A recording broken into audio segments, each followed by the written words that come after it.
Second day activities of Vidya Chetan for first standard.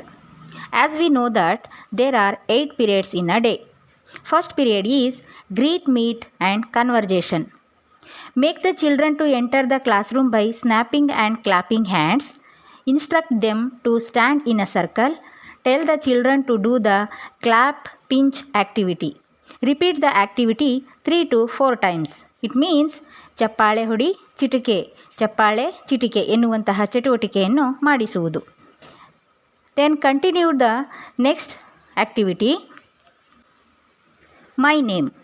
Here the children will say their name. Here teacher conduct a game passing the ball. A small ball which should be easy to hold and throw. Then teacher instruct the children.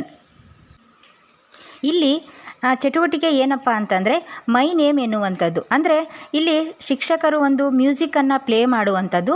Music play ಮಾಡುವಾಗ ಮಕ್ಕಳು ಸರ್ಕಲ್ನಲ್ಲಿದ್ದಾಗ move ಮಾಡ್ತಾ ಇರ್ತಾರೆ, dance ಮಾಡ್ತಾ move ಮಾಡ್ತಾ ಇರ್ತಾರೆ. ಅಲ್ಲಿ music stop ಆದ ತಕ್ಷಣ ಅವ್ರು ಏನು ಮಾಡಬೇಕು, ಐಡಿಯಲ್ ಥರ ಅಂದರೆ ನಿಂತ್ಕೊಂಡು ಬಿಡಬೇಕು. ಇದು ನಾವು ಆಟ ಆಡಿಸ್ತೀವಲ್ಲ, ಸ್ಟ್ಯಾಚ್ಯೂ ಆಟ ಆಡಿಸ್ತೀವಲ್ಲ, ಆ ರೀತಿ ಮ್ಯೂಸಿಕ್ ನಿಂತ ತಕ್ಷಣ ಮಕ್ಕಳು ಕೂಡ ಸ್ಟ್ಯಾಚ್ಯೂವಿನ ಆಕಾರದಲ್ಲೇ ನಿಂತ್ಕೊಳ್ಬೇಕು. ಯಾರು ಅದನ್ನು ಫಾಲೋ ಮಾಡಲ್ಲ ಅವರಿಗೆ ನಾವು ಇನ್ಸ್ಟ್ರಕ್ಟ್ ಮಾಡಬೇಕು. ಏನಂತ, ಅವರು ಹೆಲೋ ಗುಡ್ ಮಾರ್ನಿಂಗ್ ಅಂತ ಹೇಳಿ ಮೈ ನೇಮ್ ಈಸ್ ಅಂತ ಹೇಳಿ ತಮ್ಮ ಒಂದು ಹೆಸರನ್ನು ಹೇಳುವಂಥದ್ದು.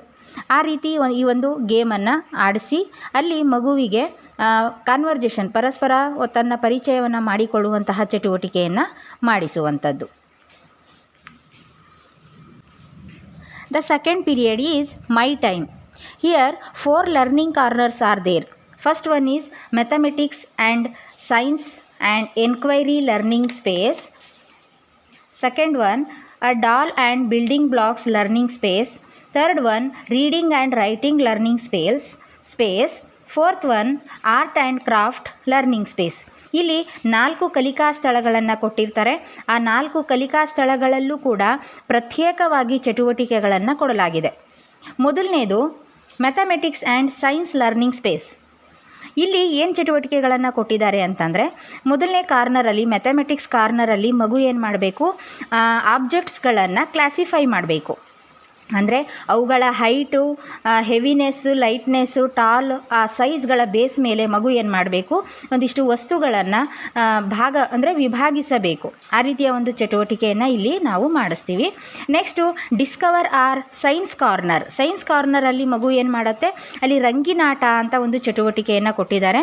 ಆ ಒಂದು ಕಲಿಕಾ ಸ್ಥಳದಲ್ಲಿರುವಂತಹ ಮಗು, ಅಲ್ಲಿ ಆ ಮಗುವಿಗೆ ನಾವು ನೀರು ಮತ್ತು ಬಣ್ಣವನ್ನು ಕೊಟ್ಟು ಒಂದು ಲೋಟದಲ್ಲಿ ಯಾವ ಬಣ್ಣಗಳನ್ನು ಮಿಕ್ಸ್ ಮಾಡಿದಾಗ ಯಾವ ಬಣ್ಣ ಬೇರೆ ಒಂದು ಬಣ್ಣವನ್ನು ಬರುತ್ತೆ ಅನ್ನುವಂತಹ ಒಂದು ಚಟುವಟಿಕೆಯನ್ನು ಅಲ್ಲಿ ಮಕ್ಕಳಿಗೆ ಮಾಡಿಸುವಂಥದ್ದು.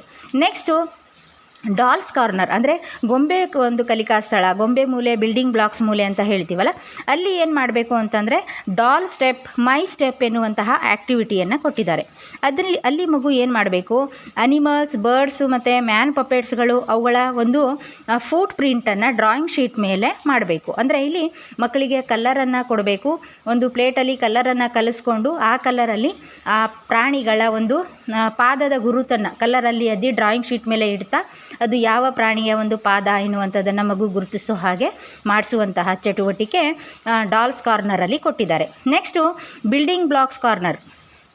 ಬಿಲ್ಡಿಂಗ್ ಬ್ಲಾಕ್ಸ್ ಕಾರ್ನರಲ್ಲಿ ಏನು ಚಟುವಟಿಕೆಯನ್ನು ಕೊಟ್ಟಿದ್ದಾರೆ, ಅಲ್ಲಿ ಕ್ಲಾಸಿಫೈ ದ ಆಬ್ಜೆಕ್ಟ್ಸ್ ಅಂತ ಕೊಟ್ಟಿದ್ದಾರೆ. ಅಂದರೆ ಅವುಗಳನ್ನು ಈಗ for example soap box, fire box, paste ಬಾಕ್ಸ್ಗಳನ್ನು ಕೊಟ್ಟು ಅವುಗಳ ಸೈಜ್ಗಳ ಬೇಸ್ ಮೇಲೆ ಲಾರ್ಜ್ ಟು ಸ್ಮಾಲ್ ಅಥವಾ ಸ್ಮಾಲ್ ಟು ಲಾರ್ಜ್ ಈ ರೀತಿ ಒಂದು ಚಟುವಟಿಕೆಯನ್ನು ಮಾಡಿಸುವಂಥದ್ದು. ಇಲ್ಲಿ ಮೈ ಟೈಮ್ ಅಂದರೆ ನನ್ನ ಸಮಯ, 2ನೇ ಅವಧಿಯಲ್ಲಿ ಮಕ್ಕಳು ಈ ಚಟುವಟಿಕೆಯನ್ನು ಮಾಡಿಸುವಂಥದ್ದು. Then the third period is basic numerical knowledge. ಸಂಖ್ಯಾಜ್ಞಾನ ಅಂತ ಹೇಳ್ತೀವಲ್ಲ, ಆ ಒಂದು ಅವಧಿ 3ನೇ ಅವಧಿಯಾಗಿರುತ್ತೆ. ಈ 3ನೇ ಅವಧಿಯಲ್ಲಿ ಮಗು ಮಾಡುವಂತಹ ಚಟುವಟಿಕೆ to identify and name various shapes, ಅಂದರೆ ವಿವಿಧ ಆಕಾರದ ವಸ್ತುಗಳನ್ನು ಗುರುತಿಸುವುದು. ಅಂದರೆ ತನ್ನ ತರಗತಿ ವಾತಾವರಣದಲ್ಲಿರುವಂತಹ ವಸ್ತುಗಳಲ್ಲಿ ವೃತ್ತಾಕಾರದ ವಸ್ತುಗಳು, ಚೌಕಾಕಾರದ ವಸ್ತುಗಳು, ಆಯತಾಕಾರದ ಹಾಗೂ ತ್ರಿಭುಜಾಕಾರದ ವಸ್ತುಗಳನ್ನು ಗುರುತಿಸುವಂತಹ ಒಂದು ಚಟುವಟಿಕೆಯನ್ನು ಇಲ್ಲಿ ನಾವು ಮಾಡಿಸುವಂಥದ್ದು. Next 4th period is creative art. ಅಂದರೆ ಅಲ್ಲಿ ಕಲೆ ಮತ್ತು ಕರಕುಶಲ ಕಲೆ ಮಾಡಿ ಕಲಿ ಎನ್ನುವಂತಹ ಒಂದು ಅವಧಿ ಇದೆ, 4ನೇ ಅವಧಿ. ಅಲ್ಲಿ ಮಗು ಏನು ಮಾಡಬೇಕು, ಮೇಕಿಂಗ್ ಅ ಕೊಲಾಜ್ ಅಂಥೇಳಿ ಒಂದು ಚಟುವಟಿಕೆಯನ್ನು ಕೊಟ್ಟಿದ್ದಾರೆ. ಮೇಕಿಂಗ್ ಅ ಕೊಲಾಜ್ ಅಂತ ಚಟುವಟಿಕೆಯನ್ನು ಮಾಡಿಸೋದಕ್ಕಿಂತ ಮುಂಚೆ ಮಗುವಿಗೆ ಹಳೆಯ ನ್ಯೂಸ್ ಪೇಪರ್ಗಳನ್ನು ಸಣ್ಣ ಸಣ್ಣ ಚೂರುಗಳಾಗಿ ಕತ್ತರಿಸಿ ಇಟ್ಕೊಳ್ಳೋಕ್ಕೆ ಕೊಡಬೇಕು.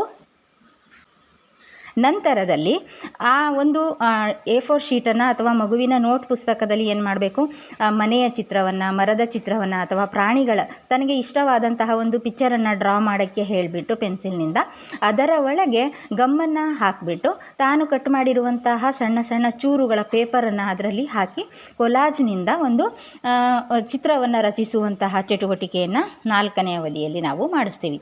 Then the 5th period is language development, ಭಾಷಾಭಿವೃದ್ಧಿ ಎನ್ನುವಂತಹ ಒಂದು ಅವಧಿ 5ನೇ ಅವಧಿಯಾಗಿರುತ್ತೆ. ಇಲ್ಲಿ awareness of sound symbols, letter sound association ಅನ್ನುವಂತಹ ಒಂದು ಆ್ಯಕ್ಟಿವಿಟೀಸನ್ನು ಮಾಡಿಸ್ತೀವಿ. ಅಲ್ಲಿ ಏನು ಮಾಡಬೇಕು ಅಂತಂದರೆ ಮಗು ಫಾರ್ ಎಕ್ಸಾಂಪಲ್ ಈಗ ನಾವು ಒಂದು ಕ್ಲೂಗಳನ್ನು ಕೊಡ್ತಾ ಹೋಗ್ತೀವಿ. ಫಾರ್ ಎಕ್ಸಾಂಪಲ್ ಈಗ ಒಂದು ಬ್ಲ್ಯಾಕ್ ಬೋರ್ಡ್ ಬಗ್ಗೆ ಮಗುವಿಗೆ ಡೈರೆಕ್ಟಾಗಿ ಬ್ಲ್ಯಾಕ್ ಬೋರ್ಡ್ ಅಂತ ಹೇಳ್ದೇನೆ ಗೆಸ್ ಮಾಡೋ ಹಾಗೆ ಕ್ಲೂಗಳನ್ನು ಕೊಡ್ತಾ ಇರಬೇಕು.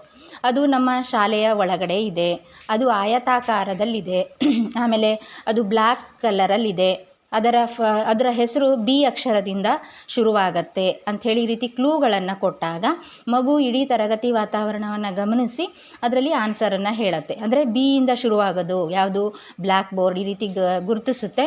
ಸೊ ಅದು B ಲೆಟರ್ನ ಸೌಂಡನ್ನು ಹೇಳ್ಕೊಡುವಂಥದ್ದು. ಈ ರೀತಿ ಬೇರೆ ಬೇರೆ ಒಂದು ವಸ್ತುಗಳ ಹೆಸರನ್ನು ಅದು ಗುರುತಿಸೋ ಹಾಗೆ, ಗೆಸ್ ಮಾಡೋ ಹಾಗೆ ನಾವು ಆ್ಯಕ್ಟಿವಿಟೀಸನ್ನು ಇಲ್ಲಿ ಲ್ಯಾಂಗ್ವೇಜ್ ಡೆವಲಪ್ಮೆಂಟಲ್ಲಿ ಮಾಡಿಸ್ತೀವಿ.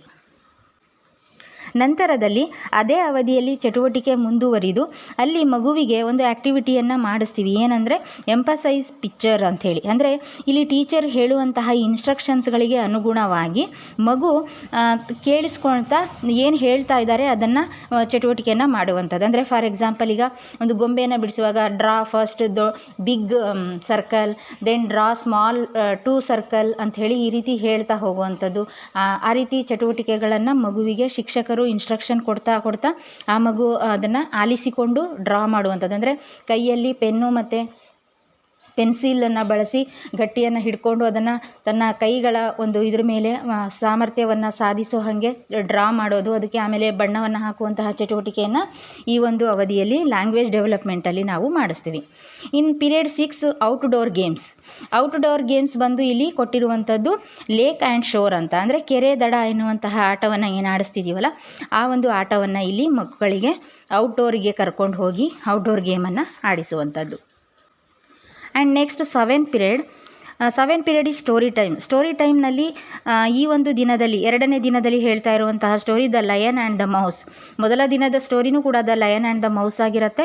ಅಲ್ಲಿ ಈಗ 2ನೇ ದಿನ ಅದನ್ನು ಮಾಸ್ಕ್ಗಳನ್ನು ಬಳಸಿಕೊಂಡು ಆ ಮಗುವಿಗೆ ಆ ಸ್ಟೋರಿಯನ್ನು ನರೇಟ್ ಮಾಡಿ ಹೇಳುವಂತಹ ಚಟುವಟಿಕೆಯನ್ನು ಮಾಡಿಸುವಂಥದ್ದು. ನೆಕ್ಸ್ಟು ಲಾಸ್ಟ್ ಪೀರಿಯಡು 8ನೇ ಪೀರಿಯಡಲ್ಲಿ ಸಿ ಯು ಅಗೈನ್, ಅಂದರೆ ಮತ್ತೆ ಭೇಟಿಯಾಗೋಣ ಅಂತ ಅವಧಿ. ಅಲ್ಲಿ ಇಡೀ ದಿನದ ಒಂದು ಚಟುವಟಿಕೆಗಳನ್ನು ರೀಕಾಲ್ ಮಾಡುವಂಥದ್ದು. ಮತ್ತು ಮಾರನೇ ದಿನ ಮುಂದೆ ಇನ್ನಿಷ್ಟು ಚಟುವಟಿಕೆಗಳಲ್ಲಿ ನೀವು ಭಾಗವಹಿಸುವ ಹಾಗೆ ಮಕ್ಕಳನ್ನು ಎನ್ಕರೇಜ್ ಮಾಡಿ ಮಾರನೇ ದಿನ ಖುಷಿಯಿಂದ ಬರೋ ಹಾಗೆ ನೋಡಿಕೊಳ್ಳುವಂಥದ್ದು.